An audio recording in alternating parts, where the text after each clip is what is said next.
پلایا ہے، کم از کم اسی کا خیال رکھ لے اور اس دودھ کی قیمت ہی واپس لوٹا دے، مرتے ہوئے اپنا منہ تو دکھا جا۔ کہنے لگا اچھا اب وہ دودھ پلانے کی ہمارے اوپر آپ احسان جتلا رہی ہیں، میں گاڑی دودھ کی پوری بھری بھی آپ کو بھیج رہا ہوں، جب تک دل کرتی رہو پیتی رہنا۔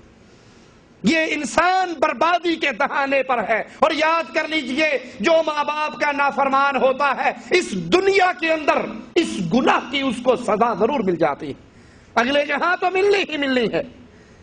ایک شخص اپنے تمام بیٹوں کی شادی کر دیتا ہے، سچا واقعہ،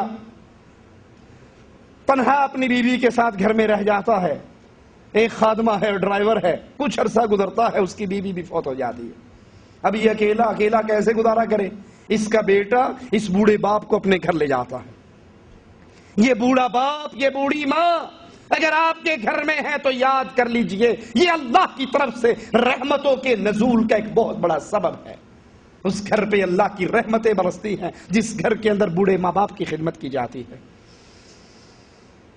اب یہ بوڑھا ہے، بات بات پہ ٹوکتا ہے، بات بات پہ روکتا ہے، یہ فریج کیوں کھلا ہوا ہے، یہ پانی کیوں کھلا ہوا ہے، یہ سالن کیوں کھلا ہوا ہے، فلاں چیز کیوں نہیں ڈھانپی، یہ لائٹیں کیوں جلی ہوئی ہیں، یہ اے سی کیوں چل رہا ہے۔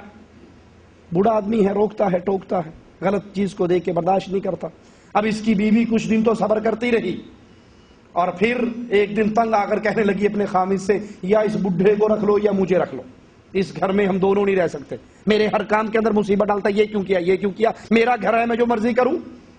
آج جس آدمی پر، اپنے شوہر پر تو اپنا حق جتا رہی ہے، تجھے آئے تو ابھی 8 جمعے کا دن ہوا ہے، 4 دن گزرے ہیں، 8 دن گزرے ہیں، یہ باپ وہ باپ ہے جس نے اس کو بچپن سے پالا ہے۔ یہ بیمار ہو جاتا تو یہ بوڑھا باپ ساری رات اس کے لیے روتا رہتا تھا، یہ اس کا خیال کرتا تھا، یہ اس کی ڈیمانڈ پوری کرتا تھا۔ اس پہ تو حق جتا کر اس کو باپ سے اور ماں سے توڑ دینا چاہتی ہے، اس پر اصل حق اس کی ماں اور اس کے باپ کا ہے۔ بیٹا اگر اس کے اندر غیرت ہو تو وہ جواب میں اسے کیا کہنا چاہیے؟ اگر بیوی کی ماں سے لڑائی ہو جائے، بیوی کے باپ سے لڑائی ہو جائے، وہ کہ تیرے جیسی مجھے 1000 مل جائیں گی لیکن ماں باپ کی نعمت دوبارہ نہیں مل سکتی۔ اگر وہ ظلم اور زیادتی کرے، اگر بیوی ظلم اور زیادتی کرے ماں اور باپ پر، تو پھر انسان کو ماں باپ کا ساتھ دینا چاہیے، بیویوں کے پیچھے لگ کر ماں باپ کو گھروں سے نہیں نکال دینا چاہیے۔ وہ ڈھیلا سا تھا، چپ کر گیا، بیوی نے کہا ٹھیک ہے، سمجھ گئی ہے اس کے پلے میں کچھ ہے نہیں، اس نے اور چڑھائی کی، مجبور ہو کر اب یہ بیٹا باپ کے پاس آتا ہے کہ ابا جان باہر والا جو کمرہ ہے نا، کوٹھی کے کارنر پر ہوتا ہے ڈرائیور کا کمرہ، ابا جان وہ صحن کے اندر کمرہ ہے، اور آپ چونکہ بوڑھے ہیں، آپ کو سورج کی روشنی کی بھی ضرورت ہے، تازہ ہوا کی بھی ضرورت ہے، تو کیا خیال ہے آپ کو کوٹھی کے اندر سے اس کمرے میں سے باہر والے کمرے میں شفٹ نہ کر دیں؟ بڑا ہوادار، بڑا کھلا، بڑا صاف ستھرا، ایڈا چنگا ہے تو اپنا بیڈ روم اتنے لے جا۔ اگر وہ کمرہ اتنا ہی پیارا ہے تو اپنے آپ کو وہاں شفٹ کر لو، اپنے بیوی بچوں کو شفٹ کر لو۔ نہیں، باپ کو گھر سے نکالنے کی سازش کرتے ہوئے وہ بوڑھے باپ کو لاتا ہے اور ڈرائیور کے کمرے میں اس کو رکھ دیتا ہے، ڈرائیور کو کہیں اور بھیج دیتا ہے۔ بوڑھا باپ سمجھتا ہے کہ رن مرید ہے، بڈھی مگر لگ گیا ہے، لیکن میں بھی بوڑھا ہوں، کیا کر سکتا ہوں، آ کر وہاں رہ جاتا ہے۔ اب جب وہاں آتا ہے تو اس کی اہمیت گھر سے جو نکل گیا تو ختم ہوگی، کون اس کو پوچھے، بیمار ہے، ٹھیک ہے، سانس گزر رہے ہیں۔ بیوی پلاسٹک کی ایک پلیٹ کے اندر کھانا رکھ کے چھوٹے بچے کے ہاتھ، کبھی خاتمہ کے ہاتھ بیچتی ہے، دوپہر کو دے آئی تو اب یہ خالی برتن اٹھانے کوئی نہیں آئے گا، رات کو واپس آئیں گے دھو کے اسی پلاسٹک کی پلیٹ میں، شیشے کے برتن یہ بوڑھا ہے توڑ دے گا، چینی کے برتن تو وہ تو خاص مہمانوں کے لیے ہیں اور خاص میکے والوں کے لیے ہیں، یہ بڈھے کے لیے تو پلاسٹک کی پلیٹ ہی کافی ہے۔ اب یہ بیچارہ خود ہی گرتا پڑتا اپنی زندگی کے سانس پورے کرتا، بالآخر ایک دن مر گیا۔ جب مر گیا تو بیٹا اب بڑا اچھا ہو کر بیٹھ گیا، لوگ آ رہے ہیں، تعزیتیں قبول کرتا ہے، جی بڑی خدمت کی ابا جان کی، اللہ قبول فرمائے۔ اپنے اس کمرے کی صفائی کرنے کے لیے آتا ہے کہ اب اس کو صاف ستھرا کروں، اس ڈرائیور کو دوبارہ یہاں لے کر آؤں کہ اس کا 10 سال کا بیٹا بھی ساتھ آتا ہے۔ جب صفائی شروع ہونے لگتی ہے تو یہ بیٹا کچھ کمرے میں ڈھونڈ رہا ہے، اس کی نظر اچانک اس پلیٹ پہ پڑتی ہے جس پلیٹ میں دادے کو کھانا رکھ کے دیا جاتا تھا، پلاسٹک کی پرانی سی پلیٹ۔ تو بھاگتے ہوئے اس پلیٹ کو اٹھاتا ہے اور اپنے جسم کے اندر چھپا لیتا ہے۔ باپ کہتا ہے پھینک دے بیٹا، گندی پلیٹ ہے، گندی، ہمیں نہیں ضرورت اس کی، پھینک دے۔ کہا نہیں مجھے ضرورت ہے ابو، مجھے ضرورت ہے۔ کہا سبحان اللہ، تجھے کیا ضرورت ہے؟ کہا جب آپ بوڑھے ہو جاؤ گے میں اپنے بیٹے کے ہاتھ اسی پلیٹ کے اندر کھانا رکھ کر آپ کے لیے بھیجا کروں گا. اس کے 14 طبق روشن ہو گئے. چیخ مار کے رو اٹھا اور پھر اس کو اپنا گناہ، اپنی غلطی یاد آئی کہ یہ میں نے کیا کیا. یاد کر لو، اگر آج ماں باپ کے ساتھ برا سلوک کرو گے، کل کو آپ کی اولاد آپ کے ساتھ اس سے بڑھ کر کرے گی. تاریخ میں آتا ہے ایک شخص اپنے باپ کو تنگ آ کر کندھے پہ اٹھاتا ہے، ٹوکرے میں ڈالتے ہوئے اس کو دریا میں پھینکنے کی کوشش کرتا ہے.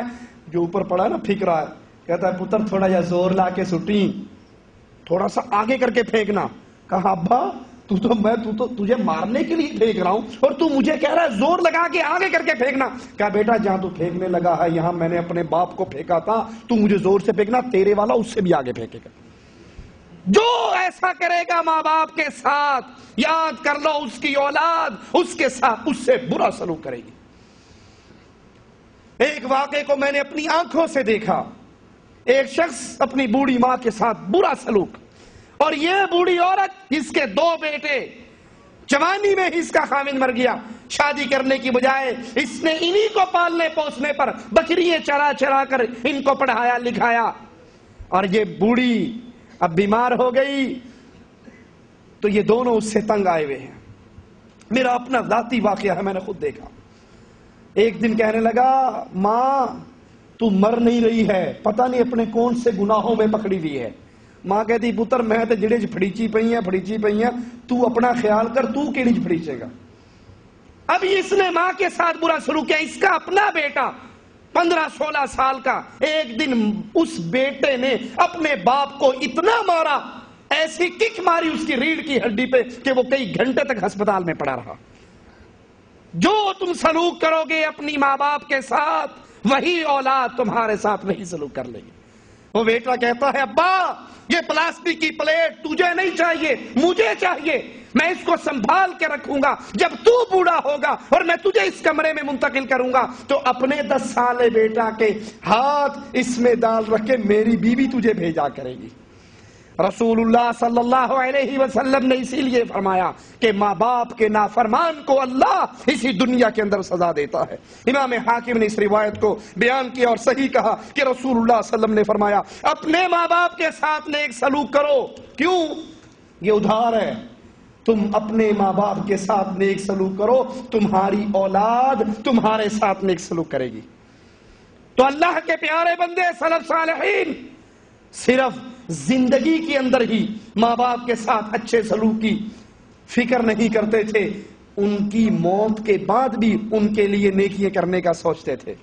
امام بخاری روایت فرماتے ہیں رسول اللہ صلی اللہ علیہ وسلم کے پاس ایک شخص آتا ہے اور کہتا ہے یا رسول اللہ صلی اللہ علیہ وسلم میرے ماں باپ مر گئے ہیں، کیا مرنے کے بعد بھی میں ان کے لیے کوئی نیکی کر سکتا ہوں؟ آپ نے فرمایا ہاں. سوچئے کتنا فرق ہے آج کے لوگوں میں، ہمارے حالات میں اور ان کے حالات میں. یہاں بیویوں کے ہاتھوں ان کی پٹیوں کو پڑھ کے ماں باپ سے تعلق ٹوٹ جاتا ہے. جتنے بیٹھے ہیں اپنے اپنے گریبانوں میں سوچئے کتنے وہ بد نصیب ہے، عرصہ ہو چکا ہے ماں کی آواز نہیں سنی، ماں کو فون نہیں کرتے، ماں کی خیر خبر نہیں پوچھتے. ارے ماں سے اپنے لیے دعائیں نہیں لیتے. ماں باپ کی دعائیں اللہ کے دربار میں اولاد کے حق میں بڑی جلدی قبول ہوتی ہے. یہ نہیں کہ آپ فون کر کے ماں پہ احسان کر رہے ہو، نہیں، باپ پہ احسان کر رہے ہو، نہیں. ماں باپ اگر زندہ ہیں ان کو فون کیجئے، ان کو خط لکھیے، ان کی آواز سنیے، اس لیے کہ جب فون کرو گے ماں باپ تمہیں دعائیں دیں گے، اور جب تمہیں دعائیں دیں گے تو تمہارے دنیا کے سارے مسائل کو اللہ آسان فرما دے گا. یا رسول اللہ صلی اللہ علیہ وسلم کیا ماں باپ کے مرنے کے بعد پھر بھی ان کے لیے کوئی نیکی ہے؟ کہا ہاں، ان کے عہد و پیمان کو پورا کرو، ان کی وصیتوں کو پورا کرو اور ان کے لیے دعا کرو. رب ارحمہما کما ربیانی صغیرا. اللہ جیسے ماں باپ نے مجھ پہ بچپن میں رحم کیا، اللہ بھی یہ تیرے پاس آ چکے ہیں، تو ان پہ رحم فرما. ان کے دوستوں سے اچھا سلوک کرو. کسی کے ساتھ اچھا سلوک اس لیے کہ یہ میرے باپ کا دوست ہے، یہ میرے ماں باپ کے ساتھ تعلق دار ہے، اور ماں باپ کے رشتہ داروں کے ساتھ